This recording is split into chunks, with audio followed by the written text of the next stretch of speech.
Salut à toutes et à tous, c'est Pommeil 13090 et aujourd'hui on est là pour faire une review en live commentary en aveugle avec Dr Cherenkov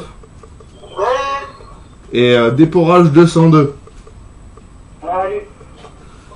Donc voilà, aujourd'hui on va faire une review en live commentary en aveugle sur le FAMAS F1 de chez Cybergun. Alors, comme d'habitude, on va décomposer la review en plusieurs parties. La partie technique, la partie démontage, même si c'est vrai qu'avec ce FAMAS, je vais avoir un peu de mal à tout démonter. Et la partie test.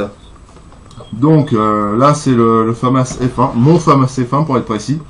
J'avais fait un tuto sur comment le repeindre, mais la... Comment dire ça avec explicitité. Les vidéos ont complètement foiré. C'est tout. C'est tout simple. Ah, c'est dommage, t'aurais bien fait un tuto avec la peinture. Ouais, bah j'aurais bien aimé aussi. Hein. Donc, pour le démonter, c'est tout simple. Hein. On enlève les caches. Putain. Il me fait chier ce cache. Donc, voilà. Pour démonter les vis. Alors pour avoir accès à la gire, il faut retirer bien sûr le chargeur, le cache du Bax, et il faudrait retirer aussi deux vis.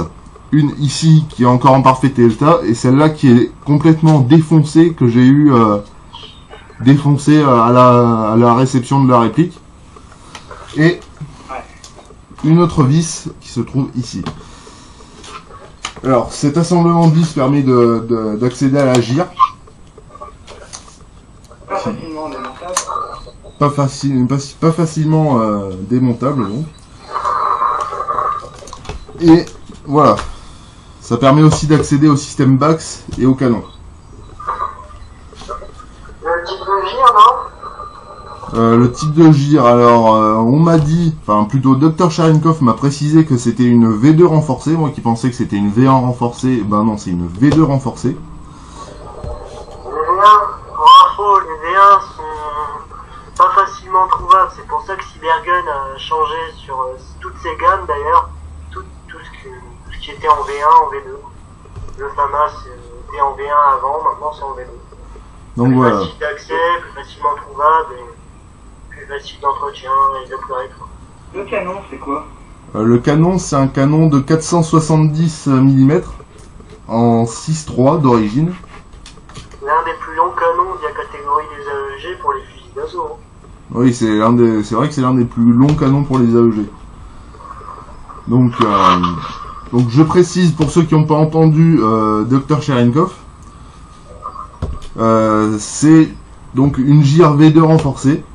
Parce que Cybergun avait eu des problèmes avec les V1 et que du coup ils ont dû remplacer toutes les V1 par des V2. Donc voilà, en résumé. Donc c'est une réplique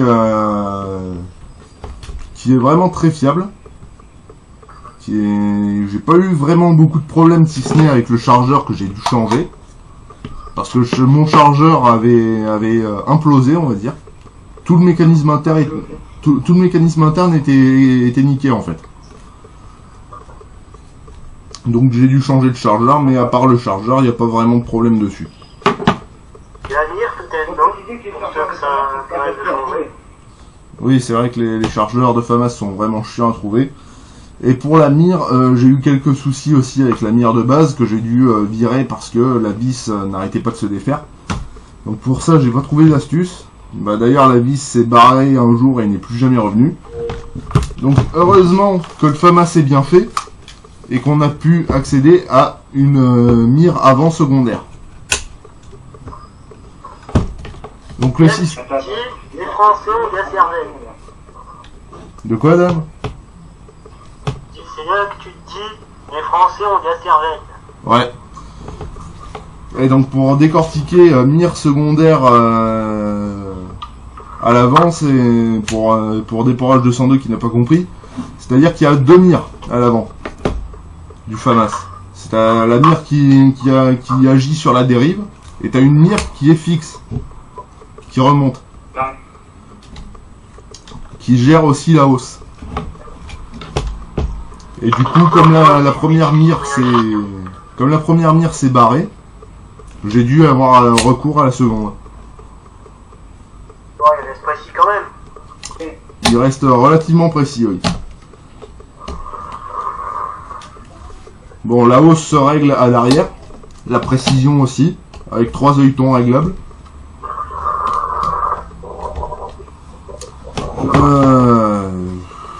Qu'est-ce qu'il y a à redire d'autre dessus sur le terme technique?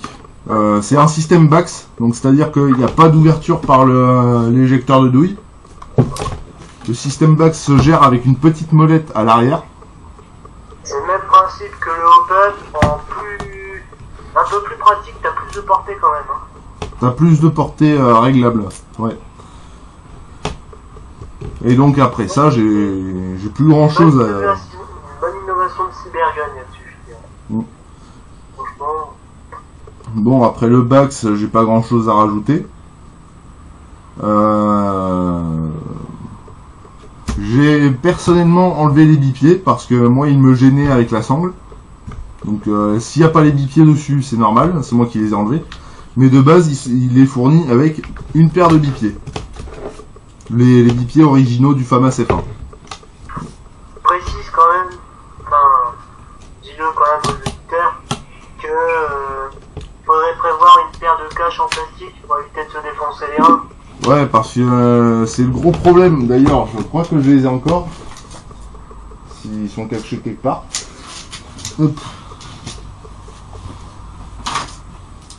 Donc voilà le gros problème des bipieds FAMAS. C'est qu'il faut rajouter une protection plastique dessus si on veut le sangler dans le dos. Parce que le bipied rentre facilement dans le bas du dos. Plus précisément dans les reins. Donc il faudrait juste rajouter un bout de caoutchouc dessus. Et les bipieds sont parfaitement confortables. Donc... Après, qu'est-ce qu'il y a d'autre comme terme relativement technique qui serait bien à préciser? Comment on met la batterie peut-être? L'ajout d'une poignée, peut-être, non? Pour l'ajout d'une poignée, il y a un rail. Il y a un rail de base en dessous du garde-main. Pour ma version Cybergun à moi, hein, je parle. Parce que pour d'autres, peut-être qu'elle n'y ait pas de base. Non. Ensuite, pour petite info de précision en plus, c'est un câblage avant.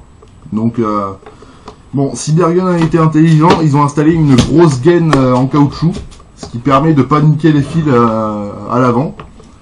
Il y a des cales aussi à l'intérieur. Hop, on va peut-être mettre la lumière. Donc voilà.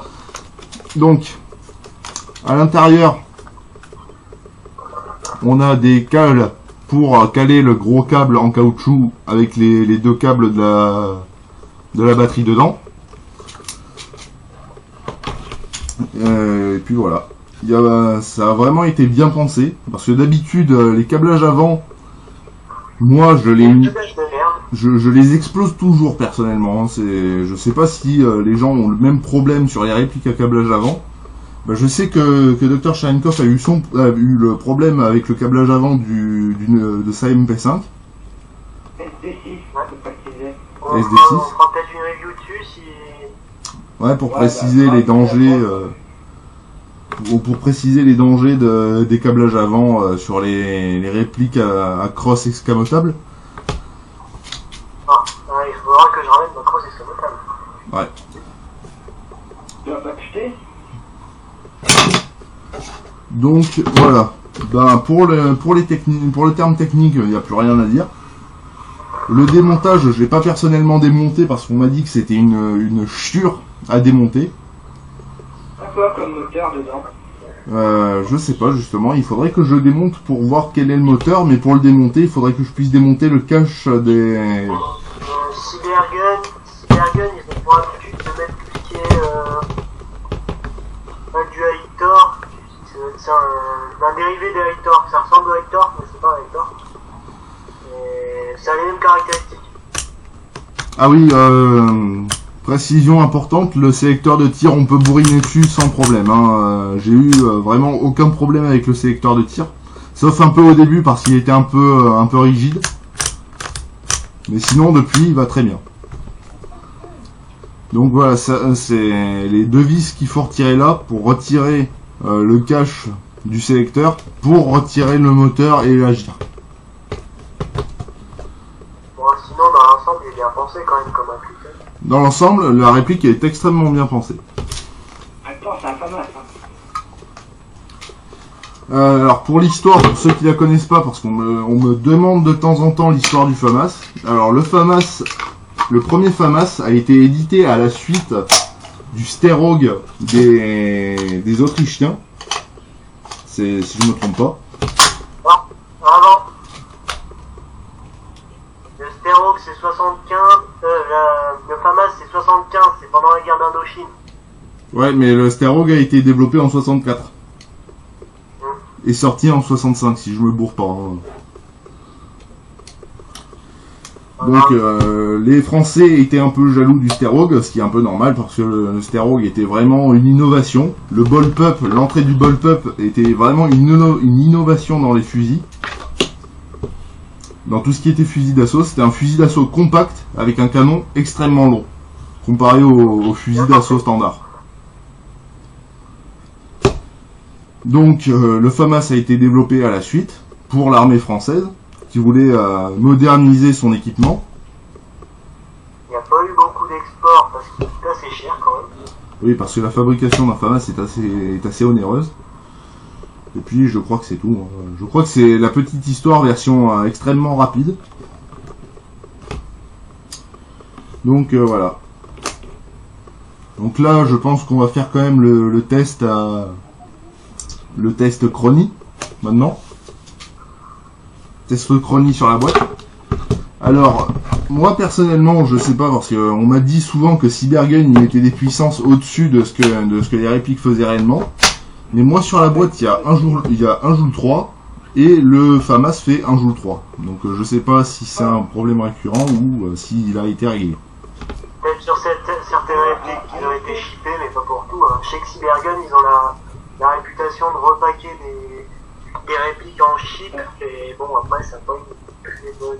On a à noter quand même que parfois la puissance qu'ils indiquent est en fait à un autre grammage de billes.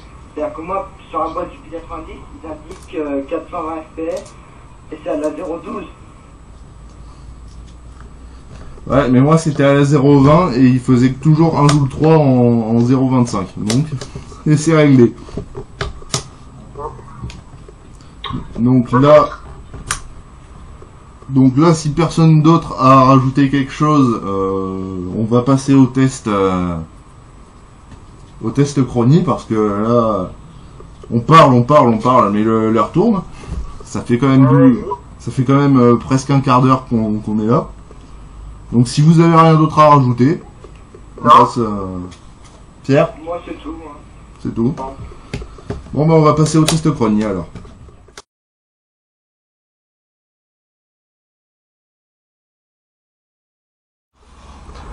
Donc là, on va tester le FAMAS au chronie en 0,23. Ah oui, gros défaut important que j'avais pas précisé tout à l'heure, c'est le chargeur. On est obligé de l'ouvrir au couteau si on n'a pas d'ongle. Souci de réalisme, hein. Mais bon, c'est quand même chiant.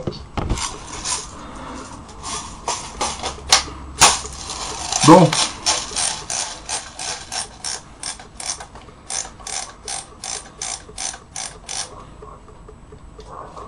Je le fais encore sur ma boîte de Max Payne, hein, qui va encore prendre cher aujourd'hui. Alors 0,20, on va régler en 0,23.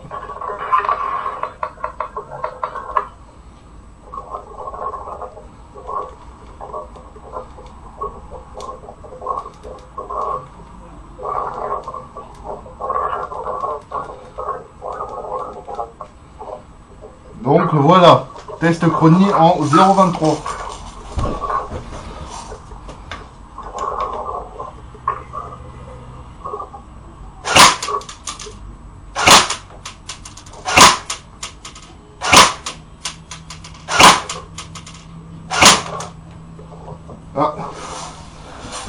Chose importante, là je la teste avec une batterie de 8 volts 4 en 1100 mAh.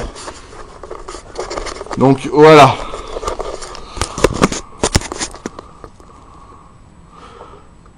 Un joule 319 fps. Ce qui nous fait grosso modo, je sais plus combien de mètres secondes. Donc voilà. Cette vidéo, elle s'achève maintenant. On mettra à la fin de la vidéo, comme la dernière fois, les revendications. Et sur ce, je vous dis à bientôt et restez fair play.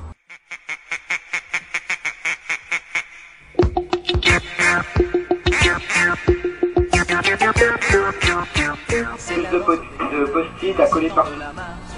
Faut buter les chats.